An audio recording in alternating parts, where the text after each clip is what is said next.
La Ventana Comunitat Valenciana. José Forés Romero. La presa de Forata fue objeto de enorme preocupación aquel 29 de octubre, tanto que se alertó de la posibilidad de un posible desborde. Y, lo que es peor, también se convirtió en uno de los principales bulos que se propagaron tras la tragedia. Recuerden aquello de se decidió desaguar de modo intencional la presa de Forata sabiendo que van a provocar una crecida repentina en el barranco del Pollo que habría ocasionado las muertes. Ahora, un año después, estamos aquí para saber cómo se vivió aquellos días, aquellas horas previas y aquella jornada del 29 de octubre. Y lo vamos a hacer con Jesús Ramírez, que es uno de los embalseros que estuvo aquí. Jesús, gracias por atendernos. Hola, ¿qué tal? 28 de octubre. Vamos a ponernos en situación porque ahí empezó todo. ¿Cómo recuerdas lo que ocurrió aquel 28 de octubre? Pues aquel día fue hace más o menos un año, fue un día muy semejante al actual. Realmente, pues climatológicamente fue muy parecido al actual. Y nosotros aquí en el embalse, pues ante la previsión que ya teníamos, que ya estaban transmitiendo los medios de comunicación de precipitaciones extremas en la zona meridional de Valencia, pues realizamos unas comprobaciones básicas y unas rutinas, unos preparativos básicos, por así decirlo. ¿En qué consistían esas rutinas? ¿Qué protocolos? ¿Qué habitualmente hacíais ante una situación, ante un episodio que se venía? Que luego no se pudo imaginar nadie que iba a acabar como iba a acabar, pero ¿qué protocolo seguíais? Bueno, nosotros al final realizamos una serie de comprobaciones del estado de seguridad de la presa, de la infraestructura, y entonces ese día pues volvimos a realizar una serie de comprobaciones que de hecho se hacen de forma periódica.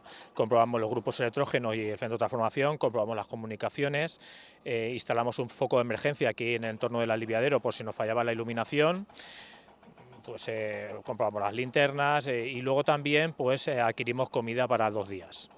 Víveres por si acaso, ¿no? Porque lo habitual es que un episodio de estas características que ya habíamos vivido tanto en la Comunidad Valenciana, ¿cuánto podríais estar aquí trabajando? ¿24, 48 horas? Normalmente pues una avenida pues puede durar unas 48, 54 horas en pasar por un embalse.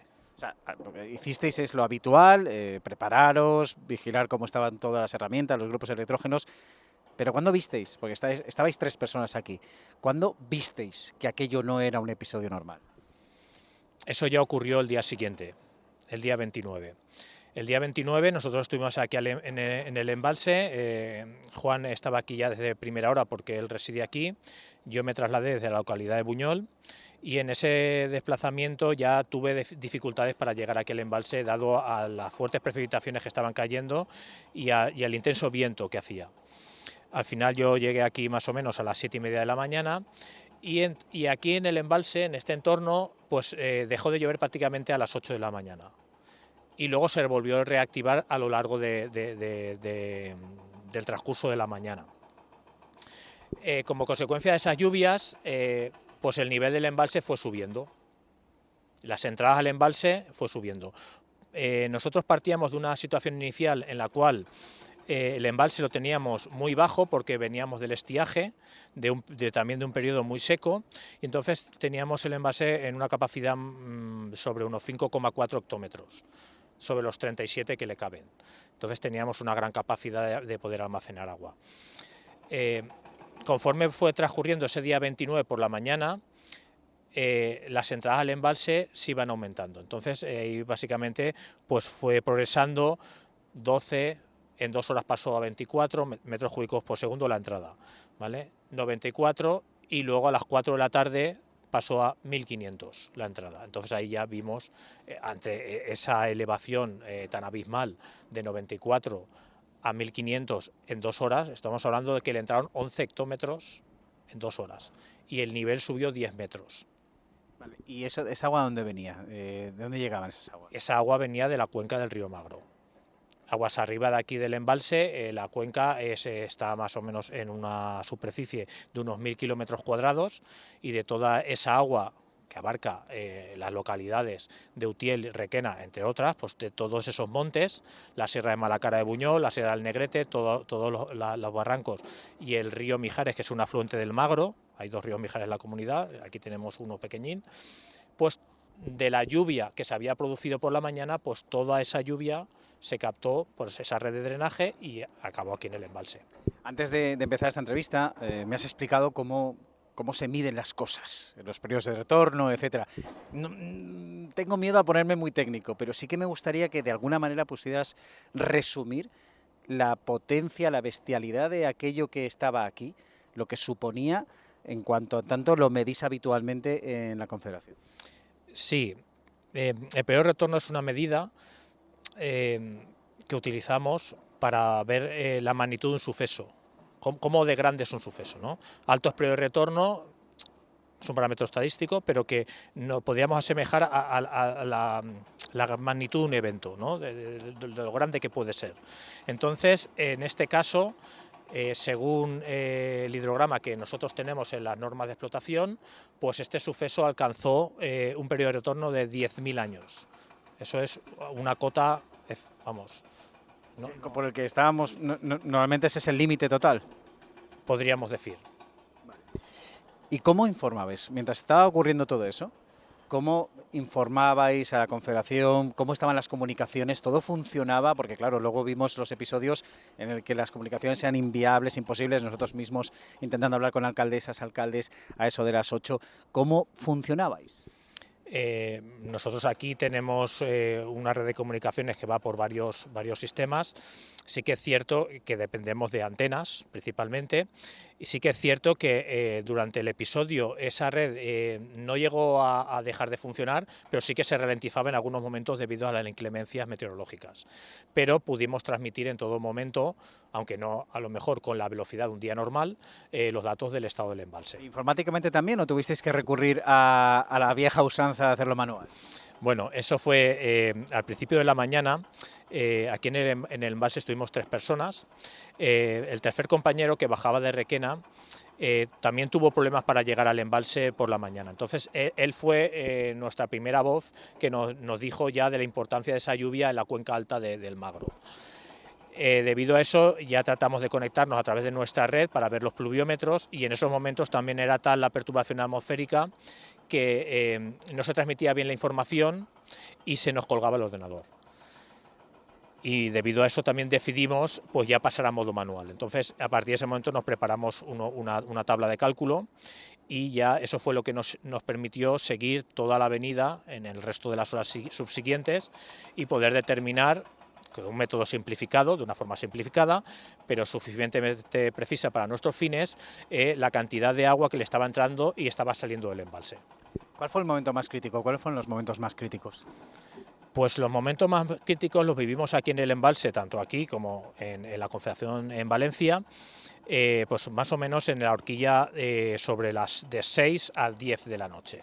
En esa horquilla el caudal que le entró a la presa excedía los 2.000 metros cúbicos por segundo, y el aliviadero pues tiene una capacidad de diseño de 1.110.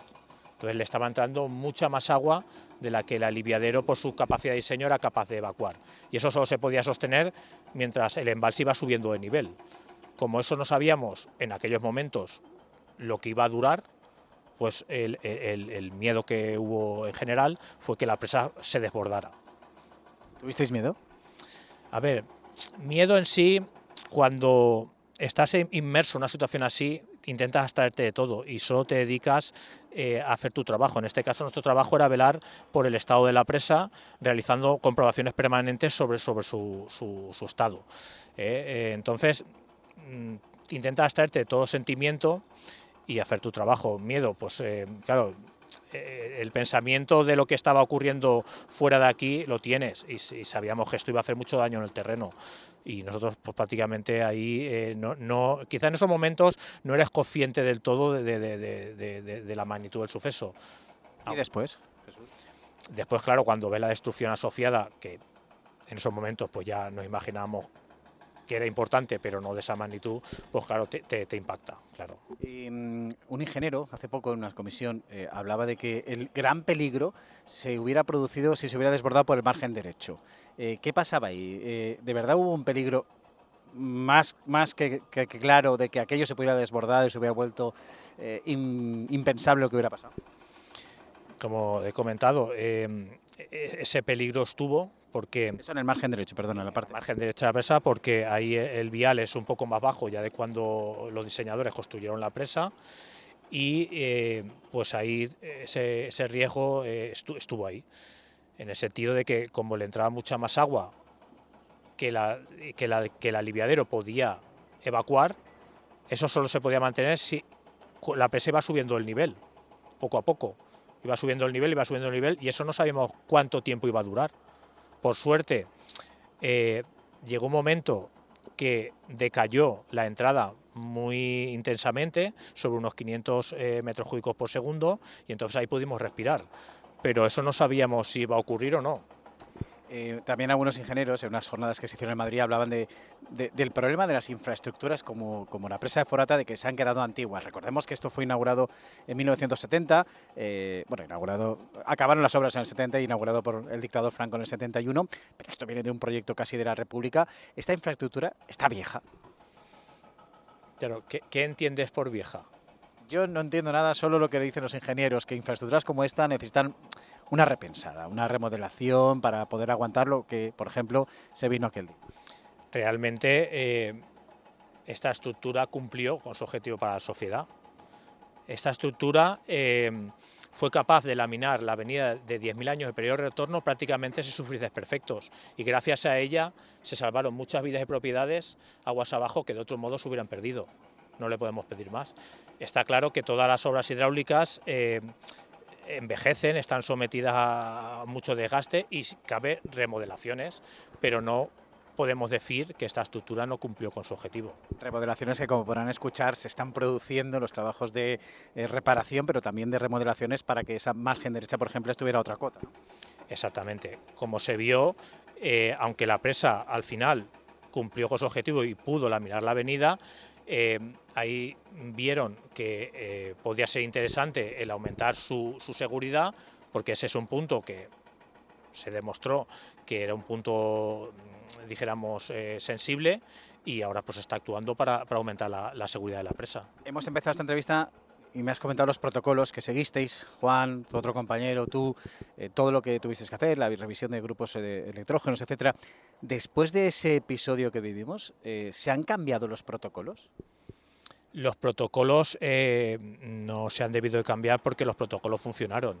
En todo momento aquí hubo energía eléctrica, en todo momento pudimos mantener, aunque no de forma con la velocidad de un día ordinario, las comunicaciones. Por lo tanto, esos protocolos no deben de estar tan mal para que se tenga que ser cambiados en su totalidad. ¿Que deben ser mejorados en algunos aspectos? Seguro. Ante un evento así pone de manifiesto que hay sitios que hay que mejorar. Ahora, los protocolos funcionaron.